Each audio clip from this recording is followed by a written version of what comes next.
विकलांग वोटर, मूर्ख वोटर, गधे वोटर। सिर नहीं बनना चाहते हैं तो मत बने। ये 540 उल्लू संसद भवन में बैठ के क्या उखाड़ लेंगे, क्या समाज को देंगे? अगर आप अत्याचार को नहीं रोक सकते तो आप नेता नहीं, गांडू हैं, दलाल हैं। ये चुनाव नहीं, सिर्फ और सिर्फ चुतियापा है। और इस चुतियापा में इतना पैसा खर्च होने के बाद, समय बर्बाद होने के बाद कुछ मिलने वाला नहीं। 500 गांडू आदमी, 500 कार आदमी, 500 झूठे डरपोक आदमी साले सांसद विधायक बन जा रहे हैं। बताइए, विधायक बनने लायक है? चपरासी जो नहीं बन सकता वो विधायक सांसद बन रहे थे राजीव तलवार जी, और अब भी चुनावी मैदान में ये भी उतरेंगे। लेकिन तब अब कितने चुनाव हुए, कितने चुनावों को इन्होंने लड़ा, तब और अब में क्या फर्क है, और इस आजमगढ़ की राजनीति और कुछ देश की राजनीति पर हम चर्चा करेंगे। बहुत बहुत स्वागत है सर आपका। बहुत बहुत धन्यवाद आपको, बहुत बहुत धन्यवाद। सर, आप तमाम चुनाव लड़ते आए, चाहे वो विधानसभा हो, लोकसभा हो, तमाम सारी चीज़ें आप लड़ते आए हैं। कभी आपकी जमानत भी जब्त हुई है? तो हमेशा जमानत हमेशा जब्त हुई है। जमानत छोड़िए, दुनिया में राजीव तलवार जैसा प्रत्याशी कोई अगर हो तो आप उसका नाम बताइए, या कोई भी नाम बता दे। राजीव तलवार जैसा प्रत्याशी, चुनाव लड़ने का तरीका दुनिया में किसी के पास हो तो बताइए आप नाम। जिस तरह से मैं काम करता हूँ, जिस तरह से मैं चुनाव लड़ता हूँ। तो आखिरकार क्या कारण रहता है कि आपकी जमानत जब्त हो जाती है? देखिए, मनुष्य जो है जंगल में रहता था और वो जानवर है, आज भी जानवर है। बोलता है, कपड़ा पहन लिया है, लेकिन उसका चरित्र नहीं बदला है। और जानवर क्या जाने राजीव तलवार क्या है। और ये चुनाव पार्टियों के लिए हो सकता है, जनता के लिए हो सकता है। ये मेरे लिए चुनाव नहीं है। एक ऐसा युद्ध जिसकी समाज को सबसे ज़्यादा ज़रूरत है, उस तरह का युद्ध इस धरती पर आज तक कभी नहीं लड़ा गया है। पर्सनल स्वार्थ के लिए, पर्सनल फायदे के लिए दुनिया में जितने युद्ध हुए हों, चाहे पहला विश्व युद्ध, दूसरा विश्व युद्ध, चाहे जितने भी युद्ध हुए हैं, खुद के सुकून के लिए, खुद के फायदे के लिए। लेकिन धरती पर जिस युद्ध की सबसे ज़्यादा ज़रूरत थी, वो युद्ध राजीव तलवार 2009 से लड़ रहा है और 99% मकसद पूरा हो चुका है। अब इस देश को तय करना होगा कि हम झूठे हैं, बेईमान हैं, लालची हैं, बेकार हैं। मोदी, मुलायम, मायावती की चर्चा होनी चाहिए, राहुल गांधी की चर्चा होनी चाहिए, या राजीव तलवार की। अगर ये समाज नहीं समझेगा तो नुकसान मेरा नहीं होगा, इस समाज का नुकसान होगा। देश की सारी पार्टियां उसी तरह बेवकूफ़ बना रही हैं इस देश की जनता को, जिस तरह अंग्रेजों ने बनाया, मुगलों ने बनाया और सब ने बनाया है। और अगर ये समाज, ये वोटर, विकलांग वोटर, मूर्ख वोटर, गधे वोटर सिर नहीं बनना चाहते हैं तो मत बने। हमारा कोई नुकसान नहीं होने वाला है। इस समाज को भगत सिंह, एकलव्य, दशरथ माझी जैसे औलादें नहीं पैदा होंगी, चंद्रशेखर आज़ाद जैसी औलादें नहीं पैदा होंगी, और ये परेशान रहेंगे हमेशा। तो आखिरकार यहाँ से धर्मेंद्र यादव समाजवादी पार्टी का गढ़ माना जाता रहा है, और उसे तोड़ दिया दिनेश लाल यादव, जो भाजपा के प्रत्याशी के रूप में उतरे, और तोड़ दिया उन सारे समीकरणों को और जीत हासिल कर ली। इस बार भी चुनावी मैदान में है, इस बार कुछ अलग होगा? क्या उखाड़ लेंगे? एक सांसद का नाम इस देश में बता दीजिए। एक सांसद पर कितना पैसा खर्च होता है, कभी इस देश पर चर्चा हुई? नहीं। बताइए। 540 सांसद करीब पैदा होंगे इस चुनाव के बाद। पिछले 5 साल में जो 540 सांसद थे, किसी का नाम बता दीजिए जिसने कुछ ऐसा किया हो जिस पर आने वाली पीढ़ियां गर्व करेंगी। किसी ने कुछ ऐसा किया हो जिस पर, उन सांसदों ने कुछ ऐसा किया हो जिस पर आप गर्व कर सके, तो नाम बताइए किसी का। बताइए। इस देश को सोचना चाहिए। ये 540 उल्लू संसद भवन में बैठ के क्या उखाड़ लेंगे, क्या समाज को देंगे? कुछ नहीं देंगे। आप चूतिया हैं और आप चूतिया बनाए जा रहे हैं। आपको तो ये समझ में नहीं आ रही। आप केवल निरहु की बात करेंगे, धर्मेंद्र यादव की बात करेंगे, मोदी, मुलायम, मायावती के चमचों की बात करेंगे।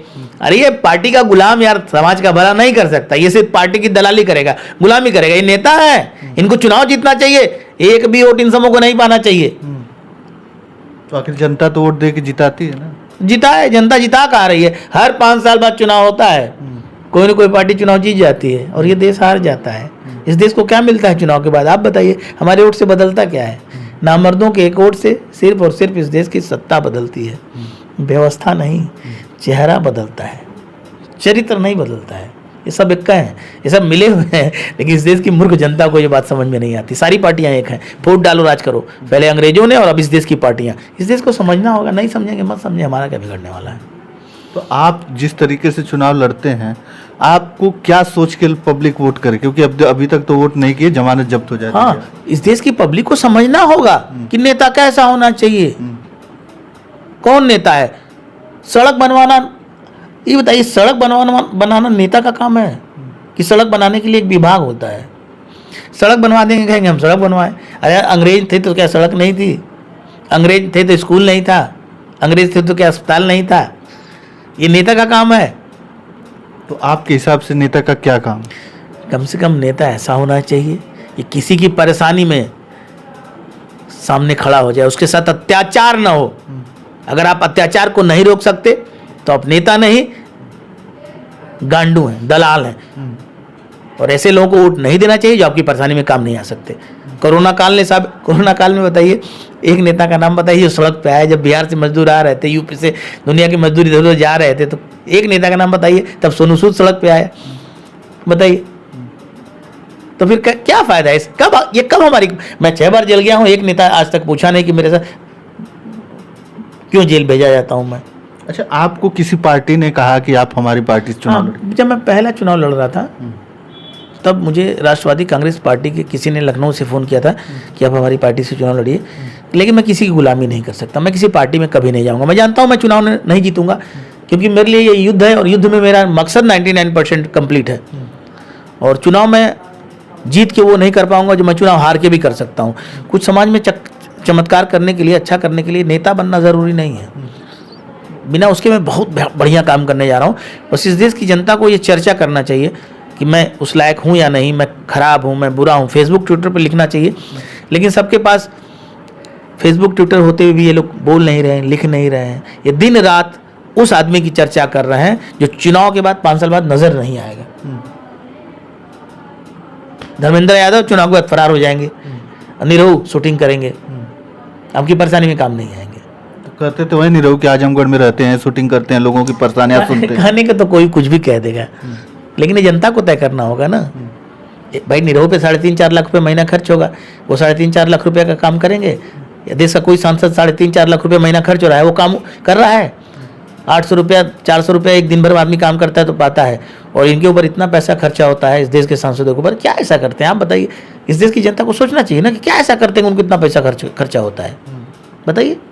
ये 140 करोड़ लोग आज तक नहीं सोच पाए इस बात को। नेता ऐसा नहीं होना चाहिए, सांसद विधायक ऐसा नहीं होना चाहिए। ये मरे हुए लोग, ये देश ही मरा हुआ भाई साहब। मरा हुआ देश से वोट देके कुछ नहीं बदलता है, कुछ बदलना है। मोदी जी जो कह रहे हैं इस बार 400 पार, और कह रहे हैं कि पूरा देश राममय हो गया है। राम मंदिर जब से अयोध्या में बन गया है, कह रहे हैं कि अब पूरा देश राममय हो गया है, और अब की बार 400 पार का नारा लगा रहे हैं। देखिए, हमारे किताबें, हमारे टीचर, हमारा समाज सिखाता है कि प्यार और युद्ध में सब कुछ जायज़ है। तो मोदी, मुलायम, मायावती सत्ता पाने के लिए, राहुल गांधी सत्ता पाने के लिए जो भी करते हैं वो सब सही है। और जिसे लगता है कि कोई गलत है, मोदी, मुलायम, मायावती गलत है, तो इस देश को तो विरोध करने का तरीका भी नहीं मालूम।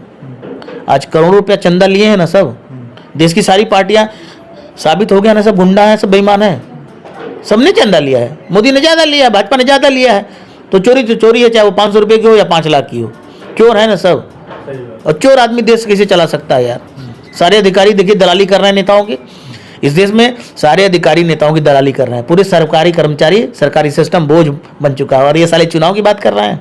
75 साल में इस देश के सरकारी कर्मचारी नेताओं ने देश को ऐसा क्या दे दिया जिस पर समाज गर्व कर सकेगा? जरा बस चर्चा कर ले। ये देश चर्चा करेगा तो पता चला कुछ नहीं। 75 साल से बताइए चूना लगा रहे हैं देश को, ये नेता है। और ये नेता पैदा करने वाले हम ही लोग हैं, हम जनता लोग हैं। ये साले उल्लू हैं, मूर्ख हैं, गांडू हैं, गांडू आदमी। अच्छा, ये एक गाजीपुर की घटना, जो मुख्तार अंसारी हैं, वो जब से उनका निधन हुआ है तब से कुछ लोग कह रहे हैं कि वो गुंडा माफिया थे, क्योंकि वो जेल में थे। कुछ लोग उन्हें मसीहा मानकर लाखों की भीड़ उनके जनाजे में पहुंच जाती है। आपको क्या लगता है? देखिए, मैंने बहुत साल पहले ये प्रश्न उठाया था। मैंने लिखा था अपने सुदर्शन चक्र पर कि माँ के गर्भ से कोई, जज साहब से मैंने पूछ दिया कि माँ के गर्भ से कोई अपराधी आतंकवादी बन के नहीं आता है, कौन बनाता है? तो जज साहब जवाब नहीं दे पाए। और माँ के गर्भ से कोई आतंकवादी अपराधी बन के नहीं आता है, और लोगों को चर्चा करना चाहिए। और मुख्तार अंसारी या कृष्णानंद राय हत्याकांड या दुनिया में जितनी भी इस तरह की हत्याएं हुई हैं, ये बताइए, जानते हैं मनुष्य उल्लू है, इसलिए मैंने अपने चैनल का नाम उल्लू टीवी रखा है। मनुष्य इतना बड़ा चूतिया है कि वो सच कभी देख ही नहीं पाता है।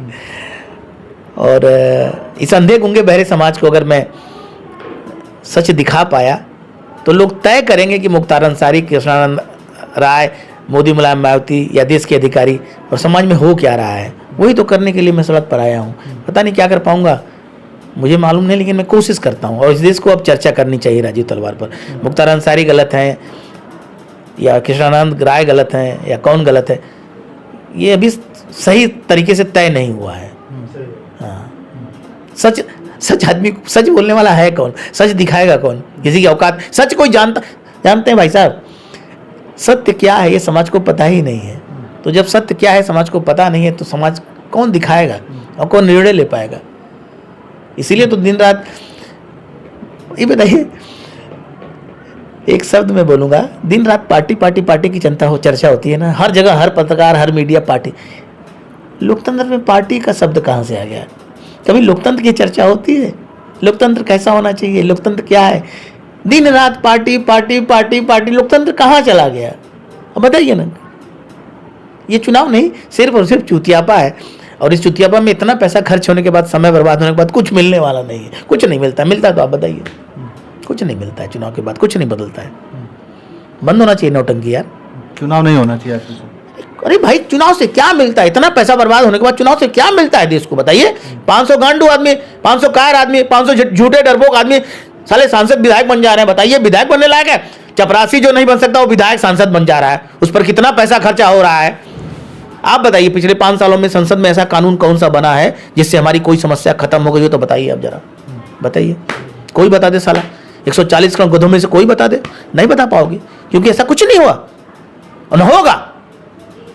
70 सालों से इस देश में ऐसा कुछ भी नहीं हुआ जिस पर आने वाली पीढ़ियां गर्व कर सकेंगी। चर्चा करके देख लीजिए। अच्छा, आप इस बार चुनावी मैदान में हैं, किसी जैसे तमाम प्रत्याशियां हैं, उन पे कुछ फर्क पड़ेगा आपके खड़ा होने जाने से इस बार? देखिए, चुनाव सबके लिए, मेरे लिए युद्ध है। फर्क किसी पर पड़े ना पड़े, लेकिन इस देश में जो भी शेर है धीरे धीरे अब वो जिंदा हो रहा है। और अगर 100-500 लोग जिंदा हो सकते हैं राजीव तलवार के लिए, तो इस मरे हुए देश को अगर मैं जिंदा करने में कामयाब हो गया ना, तो मोदी, मुलायम, मायावती देश की पार्टियों को आंधी की तरह चप्पल से जनता मारेगी, आंधी की तरह उड़ा जाएगी। और अगर ये देश जिंदा नहीं होगा तो सदियों से जो अत्याचार होता रहा, जो मूर्खता लोग करते आ रहे हैं, वो होता होगा। दूसरा राजीव तलवार उसी तरह पैदा नहीं होगा जिस तरह भगत सिंह, राजगुरु, सुखदेव पैदा नहीं हुए। मेरा कुछ नुकसान नहीं होने वाला है आपको। दुनिया में सबसे अनोखा आदमी राजीव तलवार है। अगर आप राजीव तलवार को नहीं समझ पा रहे हैं, मोदी, मुलायम, मायावती की चर्चा कर रहे हैं, तो आपसे बड़ा कोई चूतिया नहीं है। आने वाली पीढ़ियां कोसेंगी आपको। चलिए, बहुत बहुत धन्यवाद। हमारे साथ राजीव तलवार जी थे। जो इन्होंने बातें कही वो कहीं ना कहीं सच्चाई की तरफ इशारा कर रही है और सोचने पर मजबूर कर रही है कि आखिरकार इन्होंने किस गहराई से उन शब्दों को, उन बातों को कहा है। ये विचार करने लायक है।